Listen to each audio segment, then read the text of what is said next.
শিলিগুড়ির এক ছোট্ট মেয়ের স্বপ্ন ছিল একদিন ভারতের জার্সি গায়ে মাঠে নামবে। নাম তার রিচা ঘোষ। ছেলেদের সঙ্গে অনুশীলন, ভোরবেলা মাঠে দৌড়। বাবা মনোবেন্দ্র ঘোষ নিজের হাতে মেয়েকে তৈরি করছেন এক যোদ্ধা হিসেবে। বয়স তখন মাত্র 11, আর রিচা তখনই খেলেছিল বঙ্গ অনূর্ধ্ব-19 দলে। 16 বছর বয়সে ভারতের জাতীয় দলে অভিষেক। টি-20 ম্যাচে ব্যাট হাতে ঝড় দেখে সবাই বুঝে গেল এই মেয়ে থামবে না।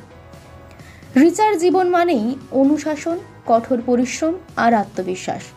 সোশ্যাল মিডিয়ায় নয়, বরং তিনি নিজে সময় দেন মাঠে, নিজের স্বপ্নকে আরও শক্ত করতে। 2025 নারী ক্রিকেট বিশ্বকাপে দক্ষিণ আফ্রিকার বিপক্ষে তিনি খেললেন অবিশ্বাস্য 94 রানের ইনিংস আর নিয়ে এলেন ভারতের গৌরবময় বিশ্বকাপ জয়। রিচা প্রমাণ করেছেন ছোট শহর কখনোই বড় স্বপ্নকে হার মানাতে পারে না।